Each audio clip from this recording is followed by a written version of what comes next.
Welcome to the Humanized Books channel. Today we're exploring How to Stop Worrying by Frank Tallis. What practical value can this book bring to anyone's life? Not comfort, not empty reassurance, not the illusion that worry will disappear forever. What this book offers is something far more powerful: control. Worry feels personal. It feels like a flaw in your personality, a weakness in your character, or proof that you're too sensitive. But this book dismantles that myth. It shows that worry is not a defect, it's an unfinished process, a signal that something in your life has not been clearly defined, properly evaluated, or decisively acted upon. And that changes everything. This book offers you structure in moments of mental chaos. It gives you a practical framework for turning vague fear into specific problems and specific problems into decisions. It teaches you how to stop circling the same thoughts and start moving forward. Not perfectly, not fearlessly, but deliberately. For everyone, this book offers three essential upgrades: clarity instead of confusion, action instead of paralysis, flexibility instead of catastrophizing. It helps you understand why uncertainty feels unbearable and how to tolerate it without collapsing into endless mental rehearsal. It shows you how to separate what can be solved from what must be accepted. And most importantly, it proves that worry is not something you eliminate. It's something you manage intelligently. If you struggle with overthinking, late-night spirals, imagined disasters, or the need for absolute certainty before acting, this book gives you tools, not motivational slogans. Tools. And sometimes that's exactly what a mind needs. Introduction. Understanding the alarm inside your mind. Let me begin honestly. Worry is not your enemy. It feels like one. It steals your sleep. It hijacks your focus. It whispers worst-case scenarios when you are trying to live your life. But what this book makes very clear, and what struck me deeply while reading it, is that worry is not a flaw in your personality. It is a system that evolved to protect you. Dr. Tallis, a clinical psychologist with deep experience in obsessional thinking and anxiety, opens this book by dismantling the myth that worry is weakness. Instead, he reframes it as a problem detection mechanism, an internal alarm that activates when something in your life needs attention. But here's the twist. The alarm is useful only if you respond to it correctly. If you don't solve the underlying problem, the alarm keeps ringing. That's worry. And this is the heart of the book, worry continues. Not because you are fragile, but because you are not resolving what triggered it. The author takes a highly structured, practical, psychologically grounded approach. This is not motivational fluff. It's cognitive behavioral clarity. The book is built around a powerful idea. Worry fills the space between recognizing a problem and solving it. If that space becomes too long, worry becomes chronic.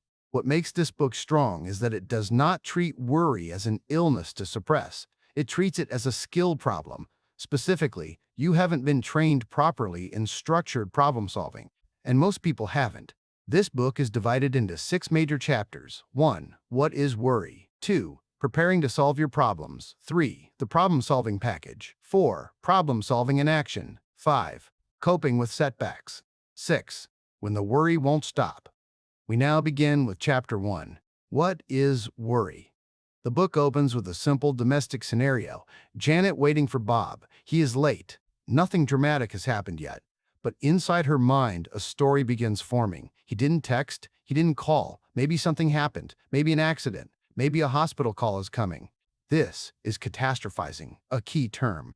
And Tallis carefully breaks down what's happening psychologically. 3 core features of worry. 1. Intrusive repetitive thoughts. 2. Loss of mental control. 3. Escalation toward worst-case outcomes. Worry isn't just thinking about a problem. It is thinking about it in a repetitive, uncontrollable, increasingly negative loop. But here is the critical insight. Worry is not random. It is triggered by perceived threat. Just as fear prepares the body for fight or flight, worry prepares the mind for problem solving. In evolutionary terms, fear prepares muscles. Worry prepares cognition. It is mental rehearsal. The author makes an important distinction. Worry is useful when it pushes you toward action. It becomes harmful when it stalls you in indecision. That distinction is everything. The alarm system. Metaphor. One of the strongest metaphors in the book compares worry to a security alarm. If your home alarm rings when someone breaks in, that is useful. If it keeps ringing after the intruder has left, that is malfunction. Worry is the same. If it alerts you to an unpaid bill, a relationship tension, a mistake you made, good. If it keeps replaying worst-case scenarios long after you've addressed the issue, that is when it becomes distressing. But even then, the system itself is not broken. The response to it is why some people worry more than others. The author explores several possible explanations: learned behavior from parents, secta, habitual negative expectation patterns, high intolerance of uncertainty, early punishment for mistakes, overemphasis on being right. One critical concept emerges here. High worriers demand certainty before acting, and certainty does not exist. This is where the real trap begins. The decision delay problem. Worriers are not worse at defining problems, they are worse at deciding what to do about them. They over-evaluate evidence. They wait for perfect clarity. They delay action. And during that delay, worry continues. The book provides examples like pregnancy decisions, amniocentesis risk, key, lost passport scenarios, key, key, career dissatisfaction. In each case, the worrier stalls in uncertainty. The non-worrier makes a reasonable decision with incomplete evidence and moves forward. Worry stops not because certainty is achieved, but because commitment is made. That is one of the most important lessons in this book. Common categories of worry. The research. Tallis references grouped common worries into 5 themes. 1. Relationships. 2. Lack of confidence. 3. Aimless future. 4. Work competence. 5. Financial stability. Notice something powerful here. Worry lives where meaning lives. We don't worry about trivial things. We worry about belonging, competence, purpose, security. Which means worry is not a sign of weakness. It is a signal that something important matters to you. The health cost of chronic worry. The book carefully discusses consequences. New. Insomnia, hormonal imbalance. New. Elevated blood pressure. New. Increased stress vulnerability. One of the strongest modern correlations, chronic worry disrupts sleep patterns. And sleep disruption destabilizes emotional regulation. This becomes a vicious cycle. The longer you delay decisions, the longer your body remains in stress activation. Worry, when prolonged, is physiological strain. Chapter 2. Preparing to solve your problems. Now the tone shifts. Tallis becomes practical. He makes a crucial reframing: problem solving is a skill, and skills require practice. We don't blame ourselves for not playing piano after one attempt, but we blame ourselves for not handling life better. That is irrational. Problem solving must be learned. The problem-solving package concept. The author introduces the metaphor of a map. You wouldn't hike unfamiliar terrain without a map. Yet we try to navigate complex emotional situations without a structured process. The problem-solving package is a step-by-step method that prevents mental wandering. Structure reduces anxiety. Clarity reduces rumination. Changing your attitude toward worry. Here, the psychological pivot happens. Instead of saying, "I hate that I worry," you learn to say, "My mind is telling me something needs attention." This shifts you from victim to operator. Worry becomes information. Information is useful. The book emphasizes worry is not the problem. The unsolved problem is the problem. That distinction changes everything. Recognizing early warning signs. Worry often begins subtly. Not panic, not crisis, just mild tension, irritability, sadness, distractibility. The book encourages diary tracking, not obsessively, but to recognize patterns. If you catch worry early, you prevent escalation. If you let it spiral, catastrophizing takes over. Early detection is cognitive leverage. Chapter 3. The Problem-Solving Package. This is the core engine of the book. It is structured into 3 major phases. 1. Define the problem. 2. Brainstorm solutions. 3. Weigh pros and cons. 4. Act. Let's go deeper. Step 1. Define the problem. Accurately. This is harder than it sounds.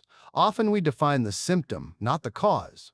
Example from the book, Laura thinks she is incompetent, but underneath the surface is harassment from her manager. If you misdefine the problem, you solve the wrong thing. This is why writing problems down is essential. Clarity reduces distortion. Step 2. Brainstorm without judgment. The author insists, suspend criticism. Even wild ideas are allowed. Why? Because self-censorship shrinks creativity. The rule is quantity over quality. Later, you evaluate. This process breaks the yes, but habit. The yes, but reflex is the enemy of problem solving. Step 3. Weigh pros and cons with weightings. This is where Tallis becomes methodical. Each pro and con is assigned importance. Not all advantages are equal. Not all risks are equal. Weighting forces realism.